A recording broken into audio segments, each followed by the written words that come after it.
Hey guys, so in this lecture we're going to talk about multiple things. One is of course how the let and the constant impact the global bindings, as well as we'll try to see the best practices, when to use let, when to use constant, and of course summarize our entire discussion on block bindings.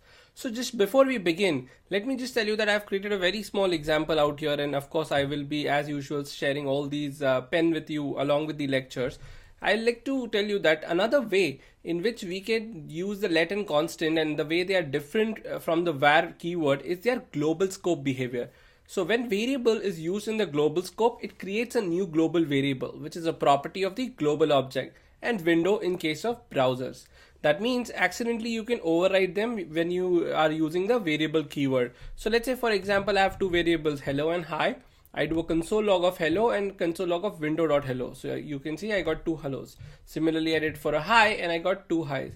Now accidentally I can update this. So it's not necessary that I do or do not, but if I accidentally do it, let's say hello equals to, instead of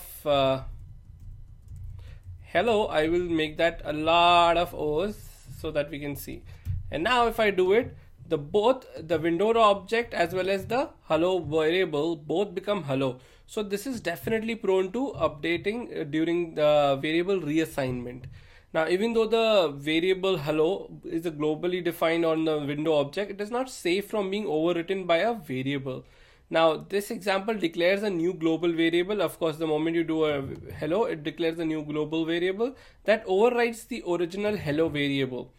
And that's the reason you have to be very cautious when using variable. So if you use instead of variable, you use a let or a constant, a new binding is created in the global scope, but no property is added to the global object. That also means that you cannot overwrite a global variable using a let or a constant. You can only shadow it. So let's say example, instead of variable, let's remove this and let me make this a let, and let me make this a constant.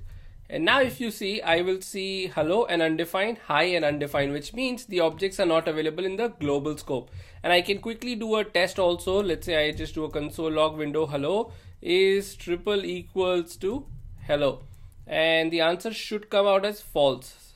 See, you can see that's the answer of false, which means the let did not allow it to create another object, and it's only a local object. Similarly, if I do with the hi, it will say the same thing. Another false after the hi. You can see undefined and then a false.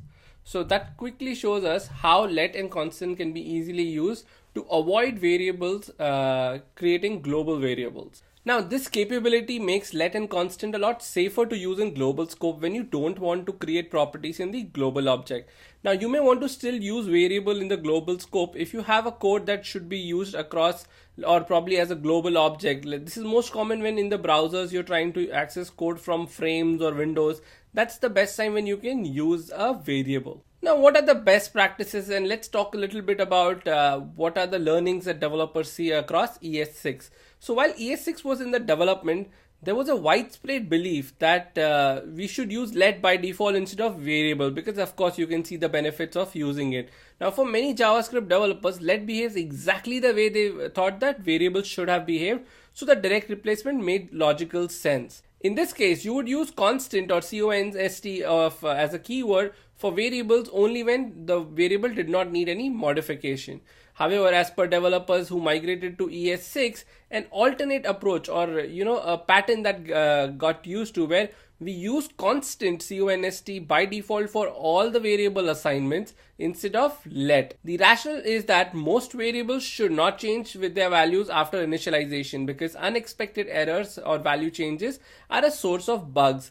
Now this idea has a significant amount of traction and is worth exploring too when you are working with ES6. So maybe when you try to assign or initialize a variable, try to use the constant keyword versus a let, or a variable. Use let only when you need to modify a variable, and of course use a variable when you want it to be in the global object.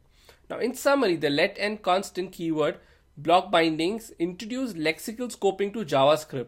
These declarations are not hoisted and only exist within the block in which they are declared. In many cases, the let and the constant very much behaves like a variable, and of course they are different in certain cases, and they standardize a lot of things which we assume from coming from other languages. I think that was all about let and constant in the global scope, as well as the block bindings and the for loops and probably wherever you want to use them. It was very simple. It was like the basics of ES6. Now that we have learned and discovered what let and constant can do, let's try and explore more about other features in ES6, but that will be in the next video. So I'll see you in the next class.